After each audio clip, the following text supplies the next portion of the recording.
We are born free. And we will die free. The time in between, though, that's complicated. In that time, governments, institutions, and our egos will limit our ability to find true freedom in this life. These are real stories of real people overcoming the odds, persevering in justice, and unlocking their potential. Welcome to Finding Freedom. Here's your host, John Odermatt.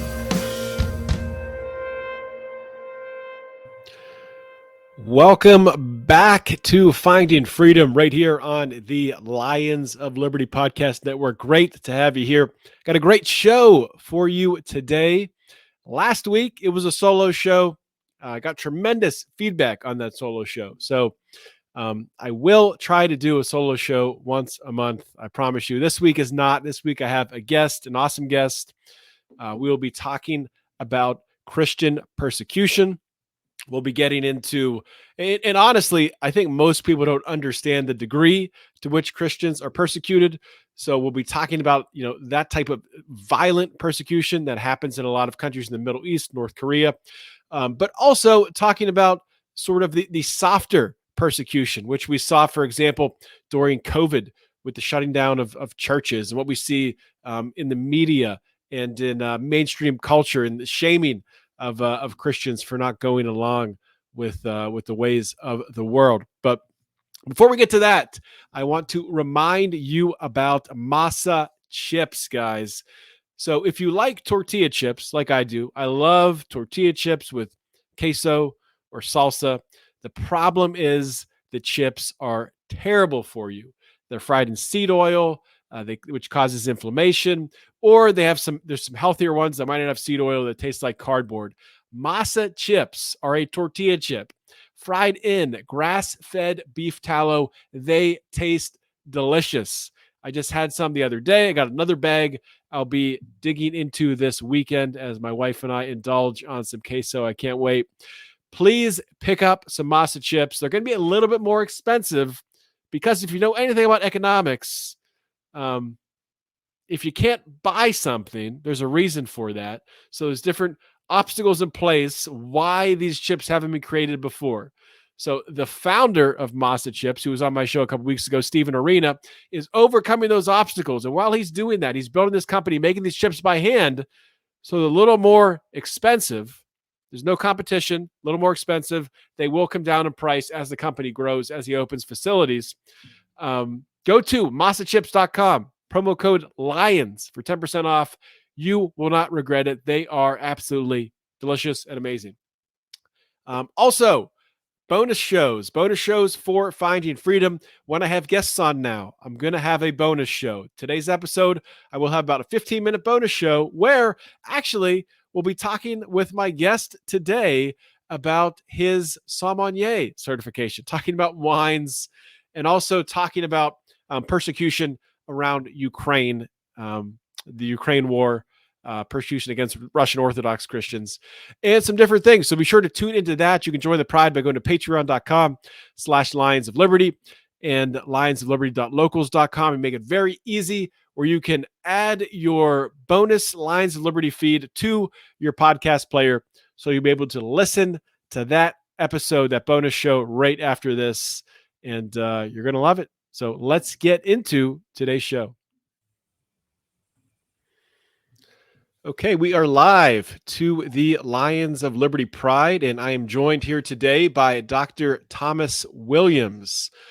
Dr. Williams is an internationally renowned Catholic theologian, speaker, and writer. He's also a certified sommelier, so maybe we'll get to talking about that. Interesting diversity of background there. Teaches theology at the Rome campus of St. John's University. He's widely known for his on-air commentary and analysis on NBC, CBS, and Sky News in the UK. He's the author of 18 books and over 1,500 articles.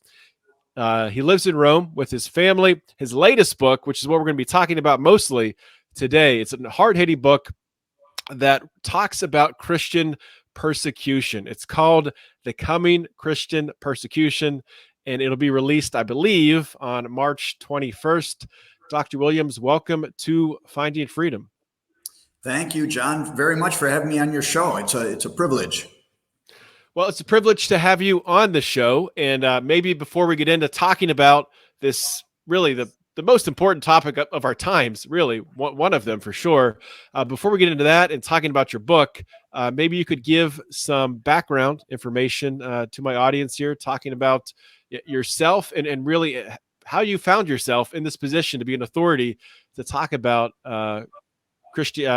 persecution against Christians.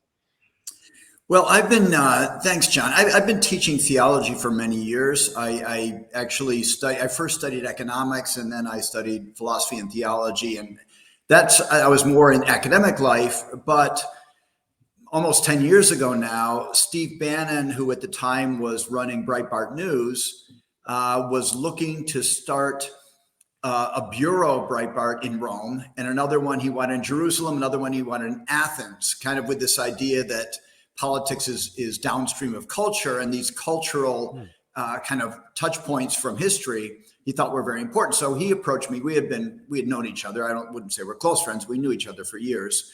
And he asked if I might be interested in picking up that and running with it in Rome. And so I did. And so I've been with Breitbart, along with my teaching. I run their Rome bureau, been doing that since 2014.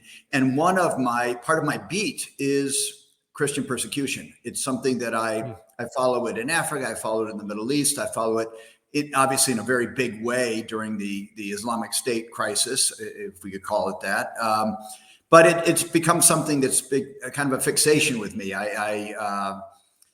I'm amazed at how prevalent it is, how widespread it is, and how little known it is. And that's really what motivated me to write this book.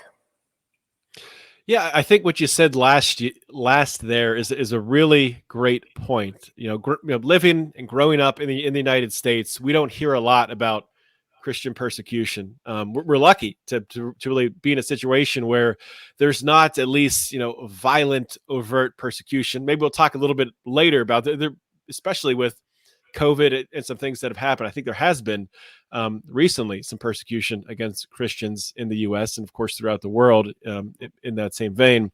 But I think a good place to start is to give my audience an understanding of the amount of persecution that Christians face worldwide. In your book, you talk about several different countries where really the persecution is just it's tragic. I mean, it's the level of it, as I was reading it, is something that I did not understand. If you could talk about, if you want to give some examples from the book of some of those countries, but just worldwide, where are Christians being persecuted the most? Well, I think that there are two pieces of data that are really kind of astounding, and they'll give our listeners, our audience, really kind of a perspective on this question. One is the absolute number of Christians who live under regimes where they face serious persecution on a daily basis. That is real fear for their lives, fear of shedding blood. And the number is astonishing. Again, it's 370 million people, more than the population of the United States. Around the world, Christians find themselves in this situation. And that's something that is, to me anyway, it's overwhelming to think of. And the second piece of data is that 75% of people who are persecuted for religious reasons, for faith reasons around the globe are Christian. So 3 out of 4 people who face any kind of persecution because of their faith are Christians. Wow. And those two things together, I think, give us a sense really of the depth of this problem and how pervasive it is around the world, just the sheer numbers. And obviously the numbers don't tell the whole story, but it does give us pause, I think, to realize just how big the problem is.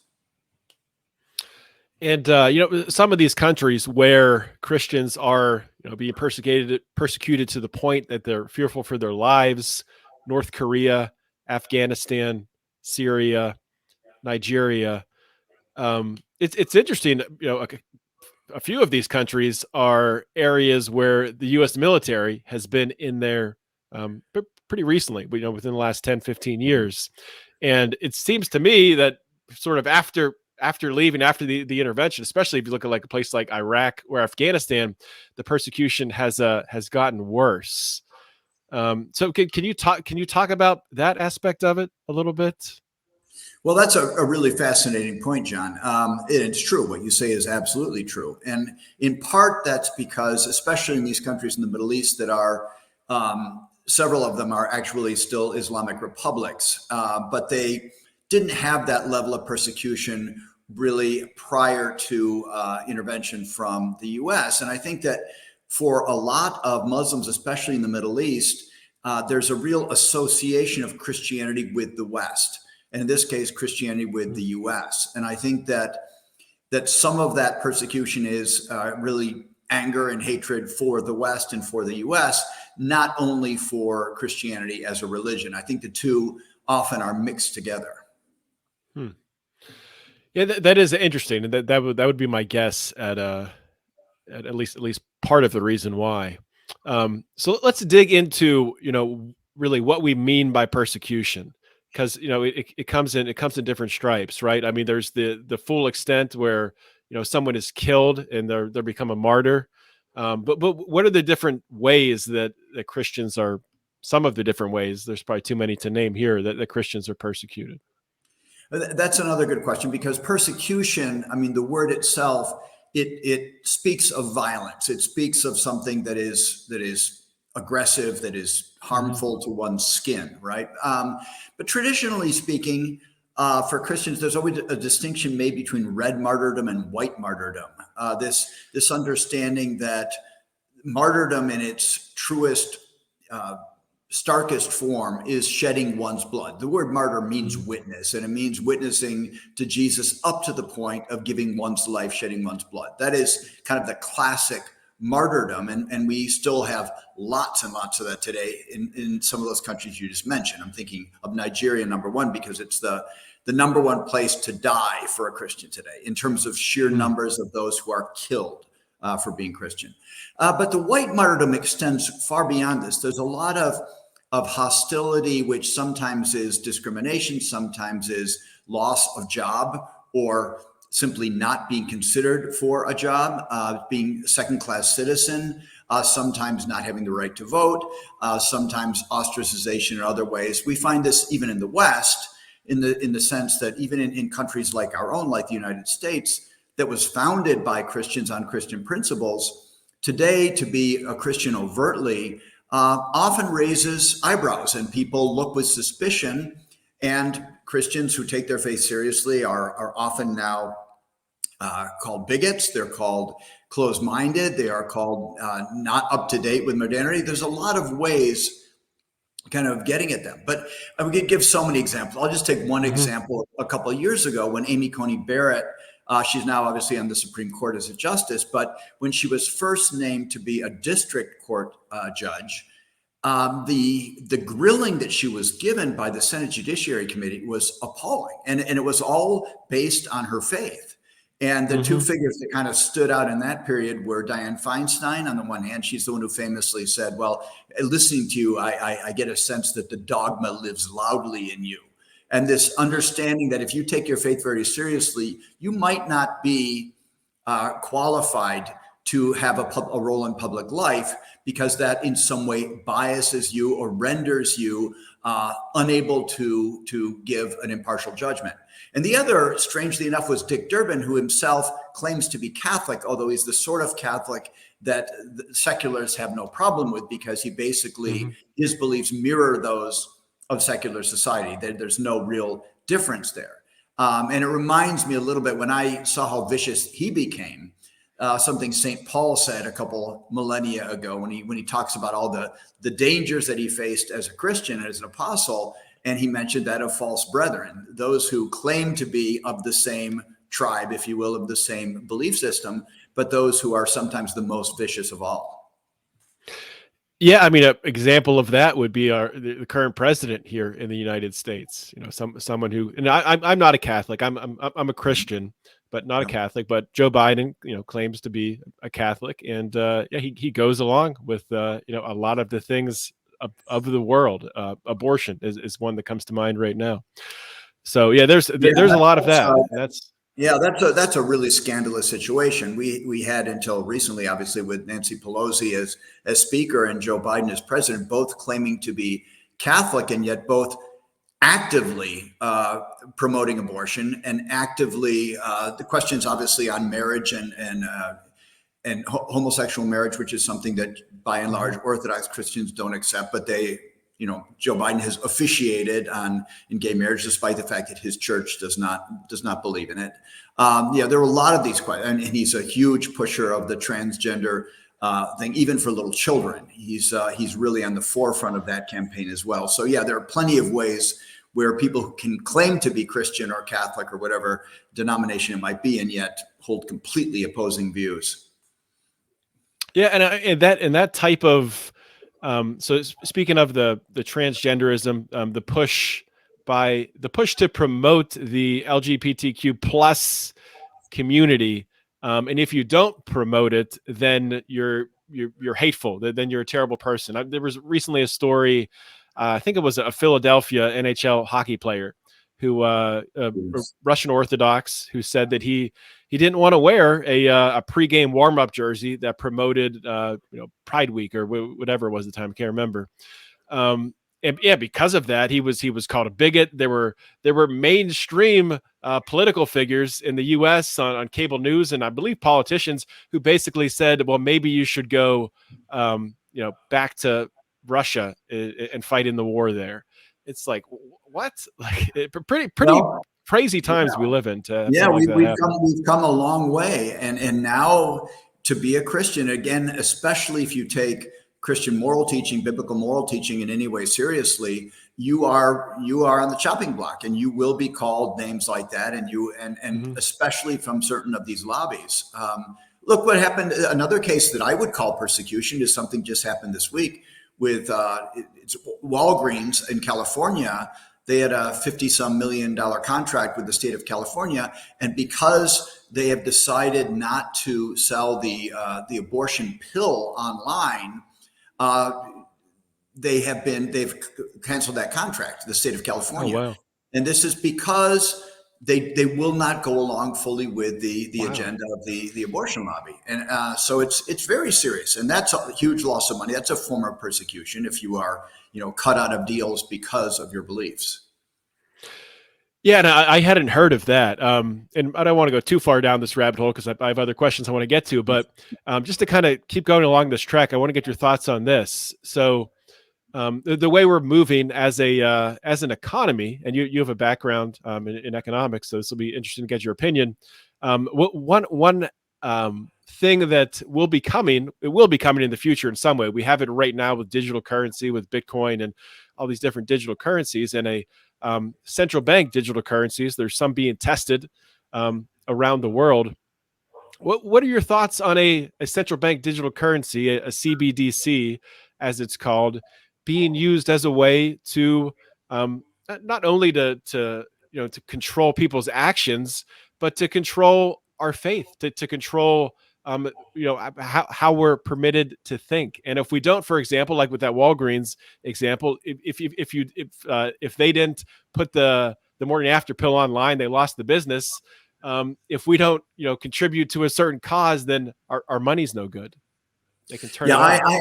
I am terrifically frightened by this whole concept and how hard it's being pushed by people who do not have people's freedom at heart. They do not want that. What they want is control. And if you wonder where it's going, it's enough just to look at countries where it is being actively used to persecute people for their faith. Take a very simple example, that of China, which has a very highly developed surveillance state, so much so that it's in people's homes, it's in churches, they monitor what is preached. And if it does not go along with the Marxist agenda of the Communist Party, you will be shut down. You are no longer allowed to carry on your evangelical activities because you are not a friend of the state at that point. And they use this without any qualms. They don't apologize for it. They don't say we're only doing this because whatever. They just do it because they say we are the state and we will know what's going on and we will make sure that everything conforms with our ideology. Yeah, it's certainly it seems like we're in accelerated times here with the amount of persecution that is happening. But it's, Jesus obviously was persecuted. He was killed.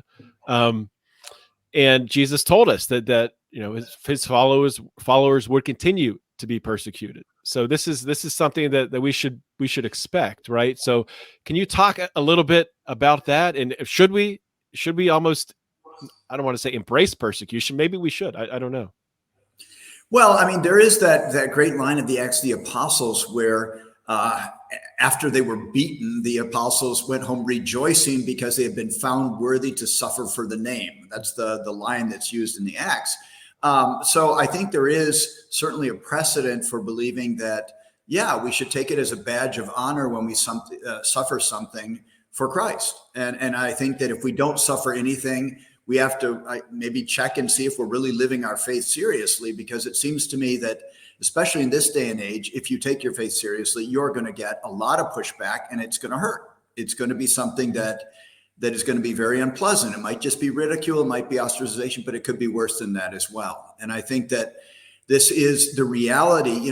If Jesus didn't repeat it so many times, and I obviously exemplifying it, as you said, with his own life, but he just over and over again saying, this is what you're going to have. Pick up your cross every day and follow me. This is what's going to happen. If they hated me, they're going to hate you too.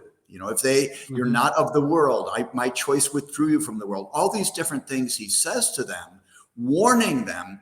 And I think kind of also emboldening them in a way, because then when it comes, it's not a surprise. It's not like, did I do something wrong? It's, oh, I'm doing things right. That's why it's happening.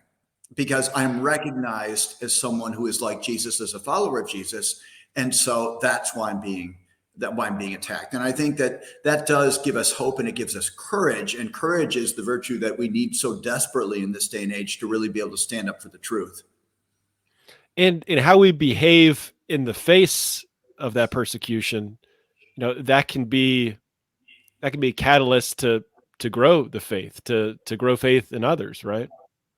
Oh, 100%. And it was said in the earliest centuries that the blood of martyrs was the seed of Christians, that this is something that inspires admiration. It inspires emulation, people who want to find out what it is that's worth suffering for, that's worth dying for. And many Christians came over to the faith in those early centuries because of the witness of Christians under persecution, that did not answer hate with hate, but answered hate with love and with prayers for persecutors, as Jesus asked, that were courageous in facing death, that did not back down from their beliefs and outwardly professing their beliefs, despite the fact that they would have to suffer. And that obviously that faith in eternal life, that this life in the end is very short and leads somewhere else, it's very compelling when people are willing to put all that on the line. When it comes to religious persecution as a whole, so if you talk about anti-Semitism and Islamophobia, where would you say? And I don't know if there's exact numbers on this, but you said earlier that the Christians are persecuted more so. So in perspective, how much more are Christians persecuted than Jewish people and Muslims?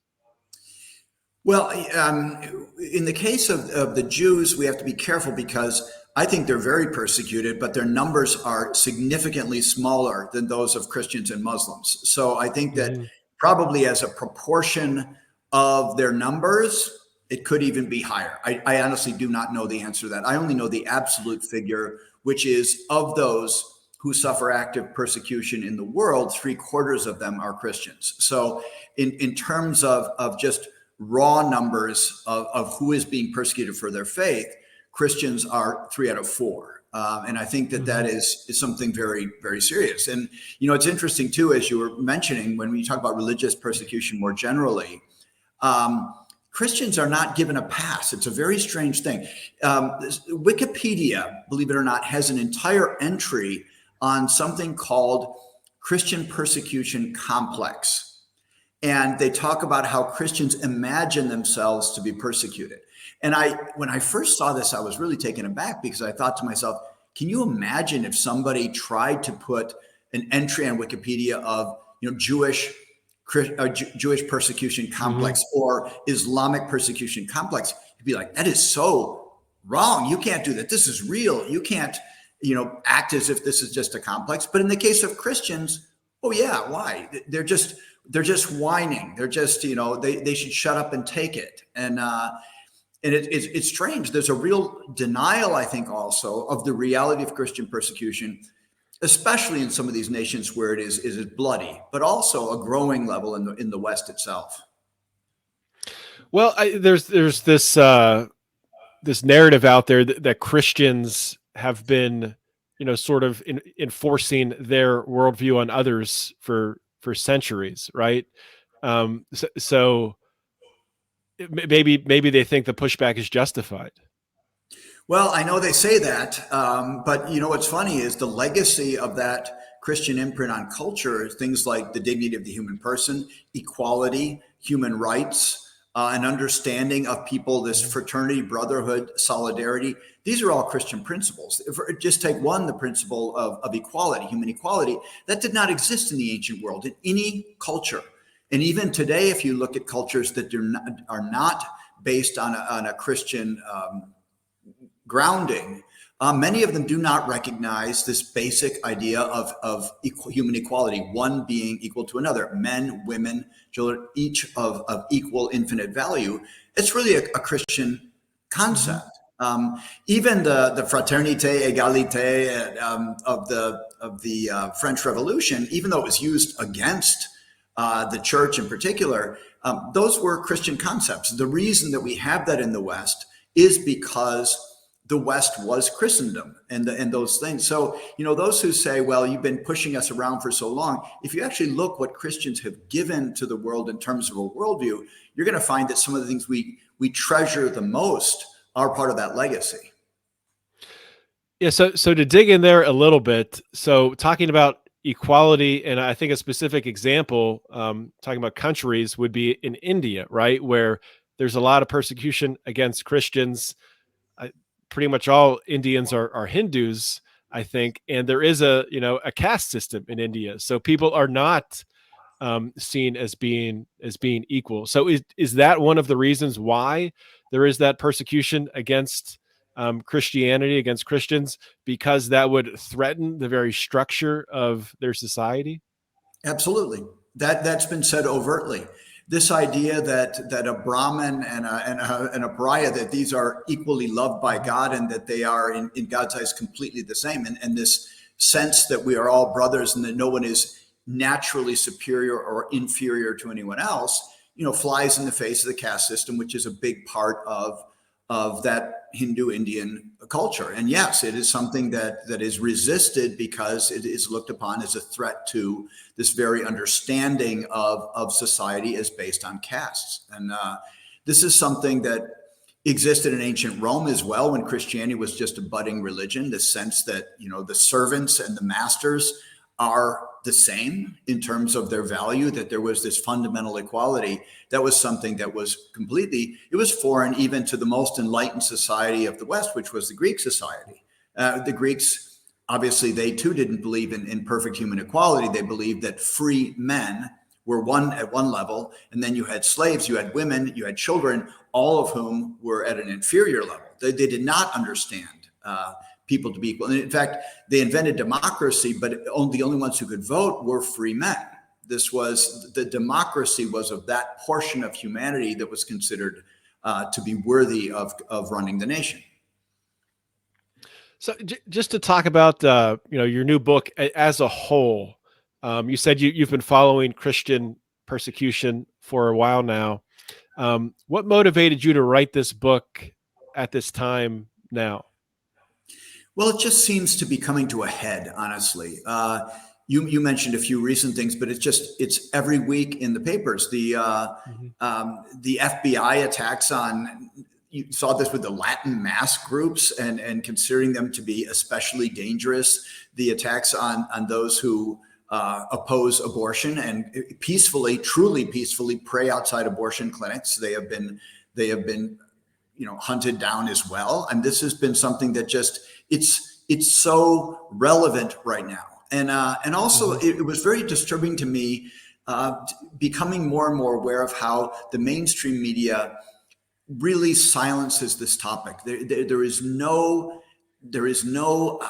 coverage of the reality of Christian persecution in the world. I'll give you just one example of this, but it's really telling. So in March 2019, you may remember there was a horrendous case of a man in Christchurch down in New Zealand who went into two different mosques and shot them up, and he killed about 50 Muslims. And it was a horrific thing. And it was on the front page of every newspaper. It was the first story covered ABC, NBC, CBS, all the CNN, all the major news, Fox, of course.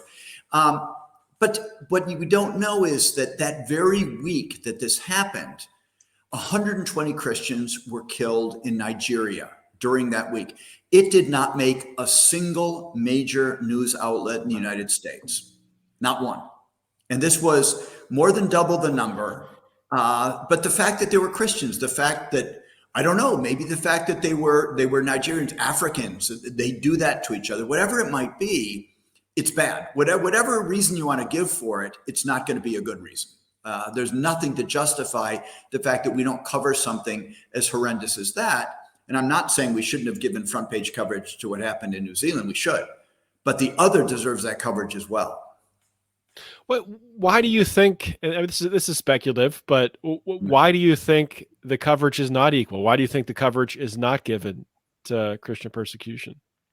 Well, I think the most insidious reason, and I believe that this really does exist, I think in the eyes of many, I think in the very secular left in the United States and in the West in general, don't look upon Christians, and especially serious Christians, as friends right now. They look upon Christians as an obstacle to what their agenda is for society. And I think that they don't want to show Christians suffering in the world. They don't want to show Christians being heroic in any way or invoke pity on Christians. And I think that is part of the reason. I think that another part of the reason is, again, Africa people, this is true racism, a much deeper racism than what people talk about in the United States. But people look on Africa and they say, well, Africans, they're backward. They're just going to do this to each other. That's not really that much news because it's so third world that this sort of atrocity happens on a regular basis. We just can't cover all that. So I think those are maybe a couple of the reasons. And a third one would simply be the volume. If you started covering actually how many Christians are killed for their faith in some of these countries, it would be a story every single day. It would, and at some point it would cease to be news because it's just so prevalent. But that in itself is scary. And that in itself, the fact that we're not aware of that and no one's talking about it, I think really highlights the depth of the problem. Well, it certainly does. And, how important is it? And I mean, it's very important. It's kind of a rhetorical question, but how important is it that Christians in the U.S., or you could talk about really any Western country, are aware of this persecution? I mean, I can speak from my perspective, learning about it, reading your book. I mean, it really changes your perspective. First of all, there's gratitude for being able to not have that level of, a threat against, my life for going to church. But I mean, it really also exemplifies the faith. Like we were talking about earlier, that there are so many Christians out there who are willing to risk their life in order to practice their faith. Well, I think that is so true. And I think that we in the West, where the persecution is softer, if you will, I think something that ties into your primary theme in Lions of Liberty is this question of freedom, in particular religious freedom. And I think that, one of the main freedoms we need to really stand up for in our own country and in the rest of the world is religious freedom. I mean, the fact that now you're being questioned because of your religious beliefs. I mean, the United States was founded on religious liberty. These were pilgrims who left their countries because they were being persecuted. They weren't able to practice their faith freely. They went to the United States specifically to found a nation, to found well, at the beginning as colonists, where they could practice their faith without fear. And the fact that we're moving further and further away from that, or that we don't recognize the special aspect, I think, of religious freedom as it's enshrined in our First Amendment, I think that's something that we need to keep a spotlight on as well. This is something that we can't afford to lose this. It's too central to who we are as a people. And I think it's also something that we are a light to the rest of the world by really valuing religious freedom the way we do. Hmm. Yeah, I 100% agree with that. And it's interesting to see, even in the past, 2 or 3 years, you can hear the change, you can sense the change coming from our media, our politicians in the U.S., where you know, essentially what they're communicating is it's 2023. Using this old book in our modern day, we've evolved past that. Some of these things like transgenderism and abortion, a women's right to choose, they're just not compatible with this old religious text. So we have to get rid of it. That's kind of what I see, at least. So as Christians, in your opinion, how do you think we can push back against that? What's the best way? Well, I think the best way is really to say, look, this is the way that much of the world has believed for millennia. This is something that, in the case of, let's just take gay marriage, which is completely legal in the United States. But up until 2015, up until Obergefell, there was still a majority of citizens who didn't think it was right, who didn't believe that that was marriage.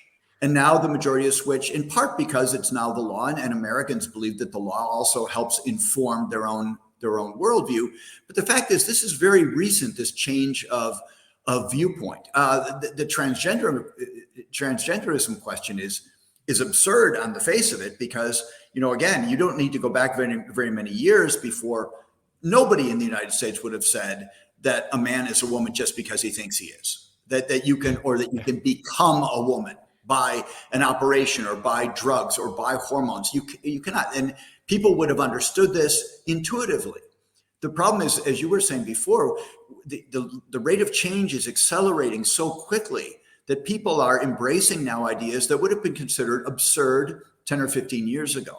And Christianity is really kind of the backbone of that. And I think also, we need, again, to defend religious freedom, religious liberty, but we also need to really shore up our own defenses, if you will. I think the rise of the nuns, the NONES, those of no particular faith, which is, again, rising very, very quickly in the United States, is a very worrisome phenomenon. I think it's one because people are afraid to just be free about their faith, about who they are, and to come forth and say, this is very important in my worldview, and this helps me to understand the relationship between people, the way society should be run, the relationship between government and the people. These things are all informed by my Christian worldview, and it's important, and it is worthwhile, and it is worthy to be respected. And I think we have to demand that respect. We're not always going to get it, but I think the same way we should demand it for other people of conflicting views that don't agree with us, we should also demand it for Christians. Okay, so I got one more question, and then we'll get to the bonus show. And this is a question I typically ask all of my guests who have written a book this question, because I did get to leaf through and read the book quickly, different parts of it, but obviously I didn't get to read through everything. I just don't have enough time. So there's probably something I missed, there's probably a lot that I missed, but if you could pick one thing that I missed that you were hoping that I asked you about, or something you really wanted to talk about, something that was, is a really powerful part of the book. If you could just share that with my audience. Sure. All right, John, I think probably kind of the nub of the book, and we didn't really get to this completely. Why is there a coming Christian persecution? We talked a little bit about why there is persecution right now and what it looks like. But why are things getting worse? The subtitle of the book is Why Things Are Getting Worse, and how you can be ready for, getting ready for what is to come. And the reason is twofold that things are getting worse, truly getting worse. The first is that the drivers of Christian persecution are strengthening. In other words, radical Islam, atheistic communism, Hindu nationalism, radical secularism, the different drivers where we see people really suffering because of their faith, this is what is pushing it.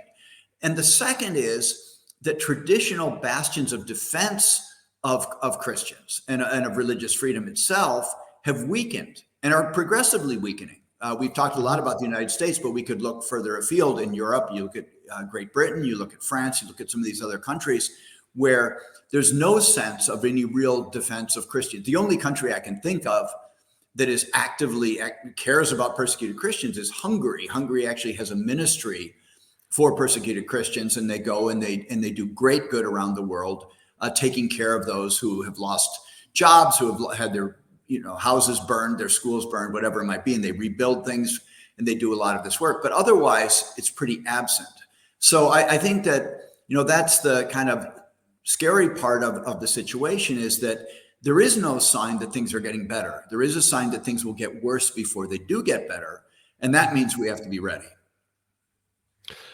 Absolutely. We have to be ready. And it's been interesting to see, at least from in my own anecdotal experience, and also with me personally, in the past few years with this push that we've seen, this acceleration, I've been drawn, more to Christ. And I've seen, others who previously might have been atheist or might have been agnostic, drawn towards faith. So I mean, I don't think we have data on this yet, but it'll be interesting to see over the next few years what that data is. Because, as you said earlier, it was really trending down. We were getting more people who, didn't have were not affiliated with Christianity. I forget the acronym you used. But it seems like that might be turning back a little bit. Do you agree with that?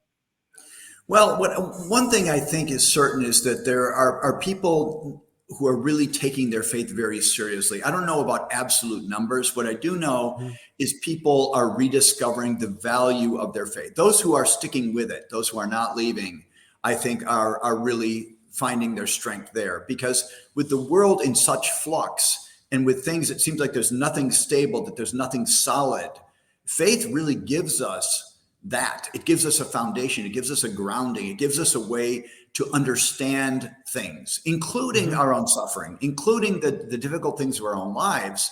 It's faith alone in many cases that really, shines a light on that and allows us to understand its deeper meaning. So I do see that for those, who are practicing their faith, who have some belief, that there is a real strengthening of that. Absolutely. So I said one more question, but I asked you two more, but oh well.